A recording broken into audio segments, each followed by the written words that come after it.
Good morning, good afternoon, and good evening, friends, families, foes, and people of all other categories. Prem Tucker here with another edition of Ask the Editor with the one only Mehdi. Firstly, some of you who are subscribed to Zateo, you might have seen we have launched a new morning newsletter authored by Mehdi on Mondays, our great colleague Peter Rothpletz Tuesday through Friday. Today, Mehdi wrote about a lot of things, one of which is, of course, Donald Trump's CBS interview last night on 60 Minutes with anchor Norah O'Donnell. This was Trump's first time appearing on the show since the big lawsuit where he complained about editing, in which he then did an interview which was also edited. Yes. What did you think about the interview, Mehdi? Yeah, it was very painful for me. I'm just pulling up the email I sent out this morning on the fact check that I did of his interview. First of all, Prem, that was a very Trumpy intro. Hello, friends and foes. It's the kind of thing Donald Trump might say at the intro to a live chat. I hope foes are watching, and I hope you're subscribing, foes, to We're going to make Zateo. them friends. We're going to make them friends. We're going to make them friends.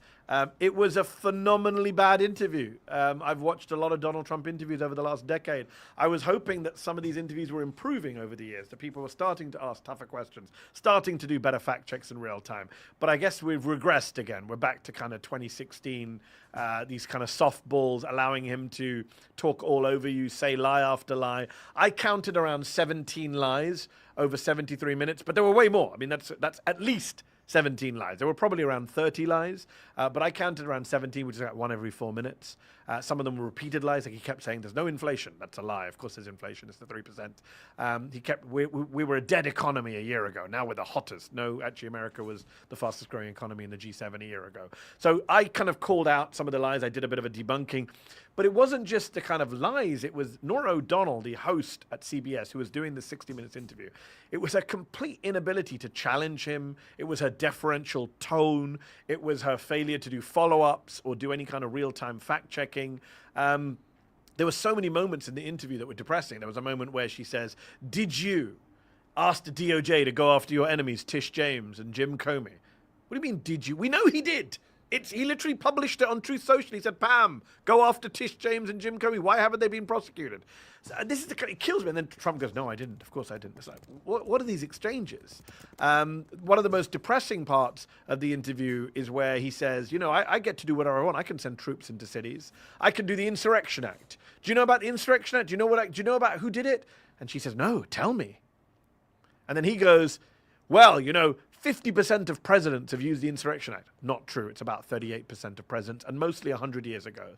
And then he says some presidents recently used it 28 times. No president in American history has used the Insurrection Act 28 times. Over 100 years ago, one president used it 6 times. So just complete bullshit that he was allowed to get away with on every front, Prem. It's tough watching interviews like that because, you think of answers like that where Norah O'Donnell says, "Oh, no, tell me." Sometimes, as you know, journalists do that kind of as like a little lure to then get the interviewee to say something kind of dumb or silly. But it's like, we're far beyond that with Donald Trump. At this point, it's just, you answer the question, you don't give him all this oxygen that as you note, he got plenty of. Let's talk about that just confidence that he had, though, to just kind of blab whatever he wanted to. He talks about the Insurrection Act, how much he's going to invoke it, how much he already has been in certain respects. We think about Chicago, the scenes we're seeing there. Of course, Kat Abgazaleh is now facing indictment for her involvement in standing up against ICE, former Zateo contributor. One thing that we saw today from a new CNN poll is that Trump is the most unpopular he has ever been, including after January 2021. I believe it's 63%. He's at 63% disapproval 60%. Per CNN, and he was at 62% disapproval. His previous highest disapproval was after he left office in January 2021. So he's more unpopular now than he was after the insurrection.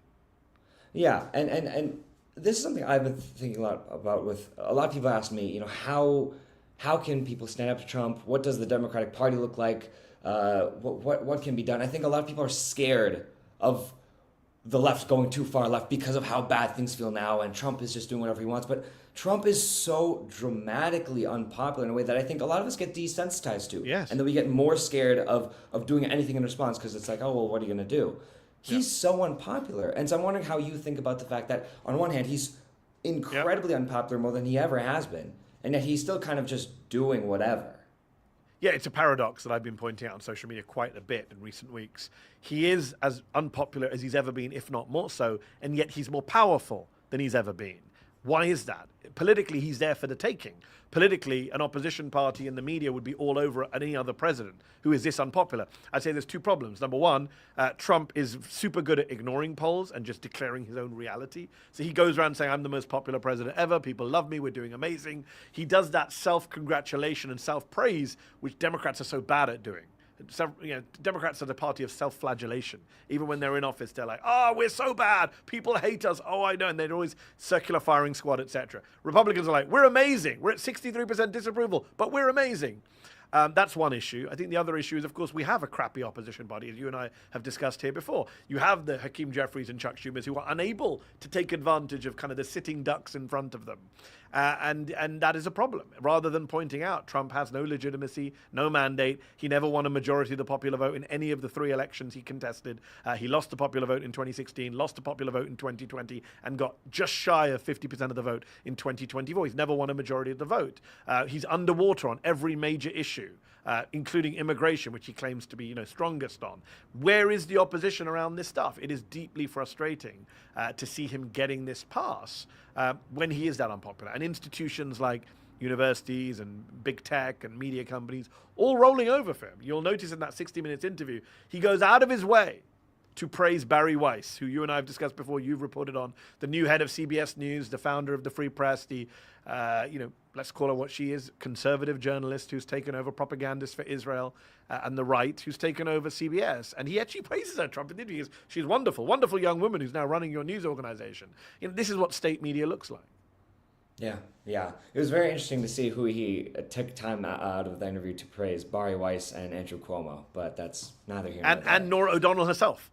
At one point he says, you're a fantastic reporter, you're wonderful. And it's like, if Donald Trump is praising you in the middle of your interview with him, you have failed as a journalist. Retire. One other aspect that I think, you talk about the dynamic of Trump operating with no regards to the polls, no regards to popularity, which maybe might worry some when it comes to 2028 in terms of how one would behave that way. Another aspect that I think we would be remiss not to talk about is another reminder of how absurdly online this presidency is. Of course, many of you might have seen in recent days Trump's calls to bomb and invade Nigeria, essentially. This comes off the backs of a lot of right-wing Twitter, especially activity on this idea of a genocide of Christians there. He talks about wanting to go in with guns a-blazing, to go in fast, vicious, and sweet. And one thing I just wanted to note before I ask you about this, Mehdi, is Pete Hegseth responded to Trump's post about going in fast, vicious, and sweet by saying, yes, sir, which is just... I mean, there's a whole separate story about why this administration can't just communicate on secure government servers and feel the need to publicly at each other. Like Donald Trump said to Pam Bondi on Truth Social, go after Comey. Apparently that was supposed to be a DM. Even that made no sense. Why is he DMing his attorney general? Can he not call her? Does he not have government email? Why is Pete Hegseth saying yes, sir, on social media, the defense secretary to the commander in chief? Can you imagine that? Can you imagine like Truman saying, drop a nuke on Hiroshima? And like the defense secretary would be like, yes, sir, on social media if they had it back then. The whole thing is insane. Let's park that for a moment. Even more insane is, as you say, how terminally online he is. He loves all this shit that he reads about online about white genocide and anti-Christian genocide. Do you remember in his first term we started going on about white farmers being genocided because he saw it on Tucker Carlson? And now this whole Nigeria crap. Let's be clear. People are being killed in Nigeria. There are human rights abuses in Nigeria. I've interviewed Nigerian politicians. It is not a genocide by any definition. It's ironic that the United States government will not say Gaza is a genocide. They will not say the Sudan is a genocide. Both are being carried out with the support directly in the case of Israel, indirectly in the case of the UAE by their allies. So no genocide in those places. But in Nigeria, where the victims of Boko Haram are mainly Muslims, can I just point out, the main terrorist group, quote unquote, the main Islamist jihadist group, quote unquote, Boko Haram, kill Muslims in the north of that country. Are Christians killed? Yes. Lots of people are killed in Nigeria, but there's no evidence there is a state-sponsored or even group-sponsored desire to wipe out all Christians from Nigeria. The irony is the Nigerian president is a Muslim. His wife, the first lady, is a Christian. She's actually a Christian pastor. The new defense chief is a Christian in Nigeria. Now, that's not to say that Christians aren't facing human rights abuse. Of course they are. No one's denying that. But there's no evidence it's a genocide. And certainly no evidence that says the Americans can come in and militarily intervene. Prem, this guy spent the last few weeks boring the shit out of us with this campaign to get a Nobel Peace Prize. Give me a Nobel Peace Prize. I solved all the wars. The White House put out tweets, the peace president. And then he's like, I'm going to go into Nigeria, guns blazing. Then he's like, I'm going to kill whoever I want in the Caribbean Sea. Then he's like, I'm going to authorize covert action in Venezuela against Maduro. This is the peace president? It's insane that people can even entertain this idea that Donald Trump is some kind of peace figure or anti-war or a dove or a president of restraint. He's literally threatening random countries, Greenland, Panama, Venezuela, Nigeria. And, you know, this man would struggle to find Nigeria on a map, let alone take military action against Nigeria. Yeah, yeah. And everything also that you just said, that reminds me, just a few quick plugs, I should say, on Mehdi's discussion on CBS. Again, you have to read all of his debunking in today's edition of First Draft, our morning newsletter. On the terminally online presidency that we're dealing with, we just wrote a great story on how J.D. Vance often spends his time as Vice President of the United States. And so I encourage you to check that out. And again, one other thing is Mehdi's... And Prem, you're being modest. You just put up a very good debunking for us of Trish true, McLaughlin, the DHS spokeswoman. All her lies about ICE raids. Prem's done a good debunking of them. Check it out at Zateo.com. That's true. That's true. All those will be good resources for you. I know we have a lot of questions here as well. So please, a reminder, whether you're on Substack, YouTube, please put those all in. Let's take some questions. First question, which I think comes off the back of what you were saying earlier, from Helen Hills on Substack, which is, popularity does not matter any longer to the Republicans. Do you reckon it's increasingly irrelevant to their politics and their endgame? Great question from Helen. I 100% agree. And look, best case scenario is the Republican Party realize that the American political system is built in such a way that they don't need majority support to govern. They've built in a system of minority rule. For example, they can control the Senate while getting 40 million fewer votes than the Democrats do in order to win the Senate. They can win Wyoming and all these sparsely populated states, have fewer votes, but still control the Senate. They can win a presidential election, as they did in 2016, with a minority of the vote through the Electoral College. They know that the American system is built up in such a minoritarian, anti-majoritarian way that they can actually get their agenda through without commanding public support. That's the best case scenario. The worst case scenario is they've just decided we're not going to have free and fair elections anymore. So who gives a fuck if we're popular or not? I mean, that is the worst case scenario. Now, some might say that's the conspiratorial view, but Donald Trump's made it very clear time and again that, you know, he wants to stay in office past 2028. Republicans, the New York Times did a great piece recently on this woman, Honey, this election denier who he's made the deputiest. He created a job at Department of Homeland Security for her to monitor elections, and a lot of the stuff they're pushing will undermine free and fair elections in 2026.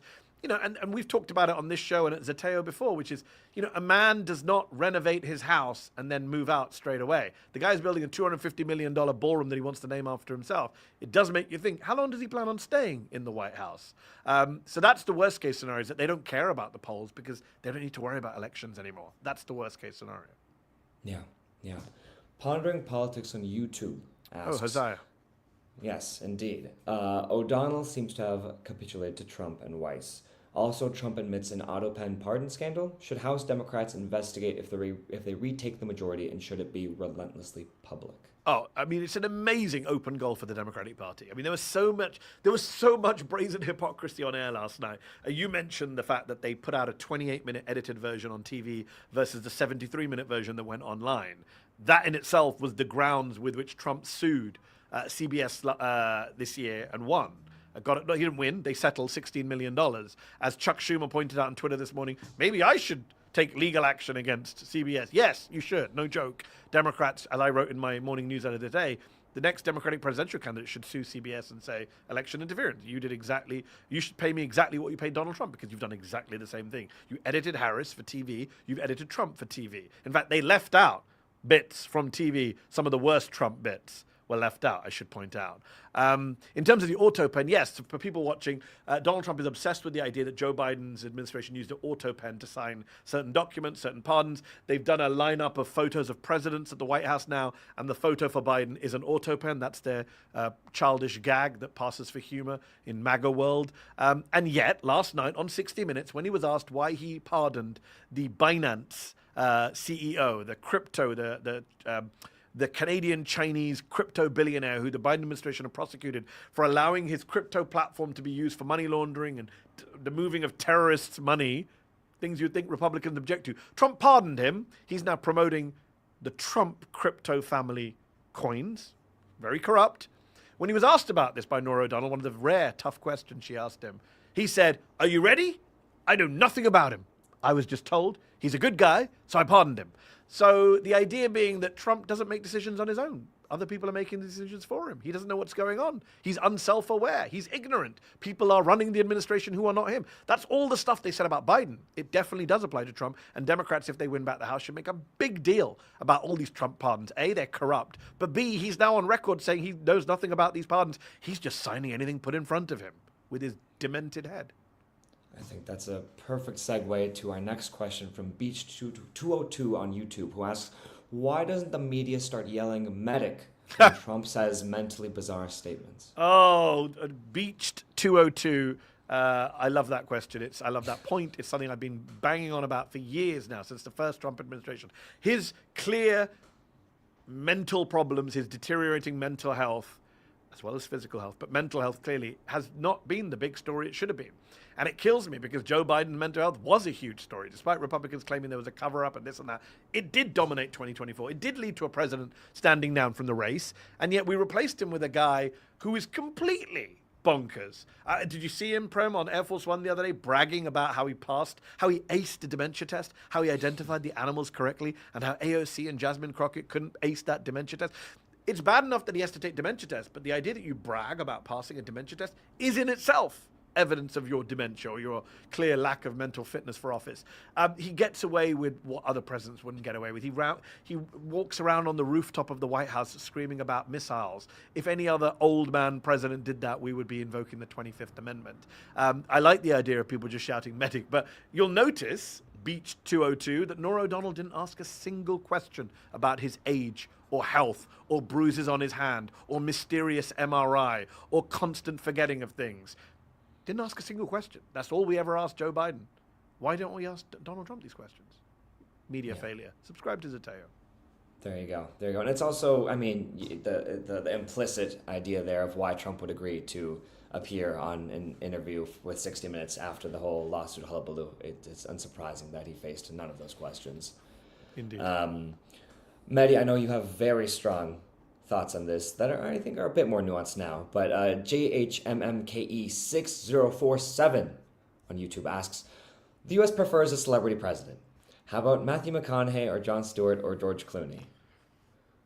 So, I used to be very anti-celebrity presidents. I wrote a whole piece about why Oprah shouldn't run for president back when I was at The Intercept, where you also worked for a time. And I was saying Democrats shouldn't follow Republicans down this path. The response to Trump is not to put up your own unqualified celebrity.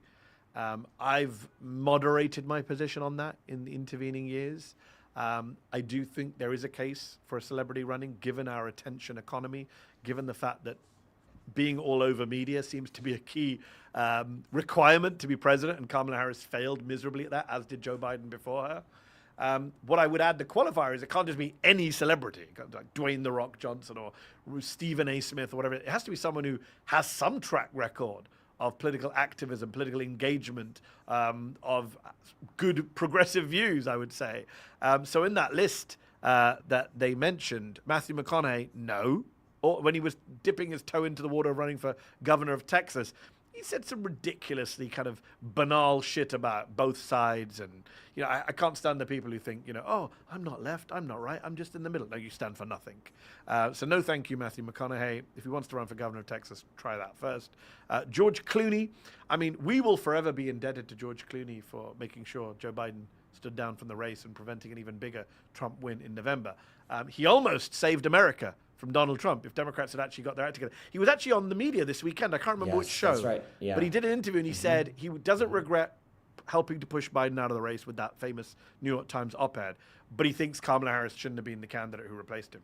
I mean, interesting. Maybe if George had pushed Biden out of the race earlier, they'd had more time to replace him with someone other than Harris. I'm on record saying there was really no time for an open primary, and Harris was the obvious replacement, despite all the problems. But look, Jon Stewart on that list of 3 names. No, I don't think George Clooney should run for president. Jon Stewart is someone I've said should run for president. I'm not saying he should be president, but I would like to see him on stage in a debate. He actually has a track record of great progressive opinions. He has a great track record of actually getting stuff done. 9/11 responders bill, burn pits legislation. He's been on Capitol Hill. He's lobbied members of Congress. And he is fantastic at getting attention, which is what we need from a candidate who's going up against Trump or a mini Trump or a successor to Trump in 2028. So I think Jon Stewart should definitely consider running. And when I went on his show and I joked that he should run for president, or was I joking? He didn't say no. There you go. There you go. Frank Puig on Substack mentioned, well, first he says hello. He says he met you at your book tour in Garden City a few years ago and loved the talk. His question is, my sad view is that we are headed for irreparable damage because we do not have a plan with specific steps and actions to alter our course. The vast majority of Americans are woefully uninformed and bereft of citizen action muscle. What is your view? And I think this is a question both of how people engage with the media, obviously, and how that's going to be changed in the next coming months and years, and also how they then have that relationship with their actions. Yeah, it's a great question. Hello again, Frank. I think a couple of things. One is, you mentioned media, Prem. Obviously, I'm going to plug independent media here. The disaster that was CBS 60 Minutes' interview with Donald Trump is yet another reminder that our mainstream media is just not built for this moment. It's not fit for purpose. When you have a serial liar autocrat in office who is bending the media to his will, you do need independent outlets, not just the Zateo, but everyone else who's trying to build independent media right now. Our friends at Dropsite News, Sam Cedar at Majority Report, even the Young Turks, everyone. You don't have to agree with each of those independent outlets, but the very principle of independent journalism needs to be endorsed and built up and supported financially. You've got to become paid subscribers, not just watch stuff for free as you are right now on Substack or on YouTube, but actually become a paid subscriber to Zateo.com, to some of these other outlets, so that you can financially support good journalism and investigative journalism and accountability journalism. If you're worried about people being uninformed, then we have to increase the number of outlets that are actually informing, in place of those media legacy brands that are not informing or are misinforming. That's point number one. Point number two, in terms of actions, I do a lot of public events. I was just in Texas. I spoke in Austin. What I say to crowds whenever I speak is more of this. Like, I love being on the internet. We're on the internet right now, but we also need to get off the internet as well and go and have actual public meetings, join up with societies, organizations, non-profits, charities, labor unions, people who are organizing in your community. Start local. All politics is local, as the adage goes. Start local. Make sure you're getting out and about. And Swin and I talked about this last week, Prem, when you were away, and Swin made the same point. Like, pick one cause in your community, in your neighborhood, and make sure you're regularly supporting that, because that will help you open doors to other forms of organizing and activism. We have to be able to get out of our houses, get off our couches, get out from behind screens, and make sure we are out on the streets, making it ourselves visible and reminding the fascists that we are the many and they are the few. Cheers to that. Cheers to that. A few more questions here to wrap up. 306 Max Evo 2, lovely name on YouTube, asks, do you think the UK could ever get as bad as the USA? Oh, yes. I mean, you're asking the wrong person if you want kind of optimism. I'm very hope-filled, but I'm not very optimistic. I always tell people two different things. I have hope, but I'm not optimistic. Optimistic says everything's going to be great. I think things are going to get worse before they get better, and I think we've got to stay hopeful in order to get through this dark patch. So when people say, could things get worse, my standard answer is always, yes, things can always get worse everywhere.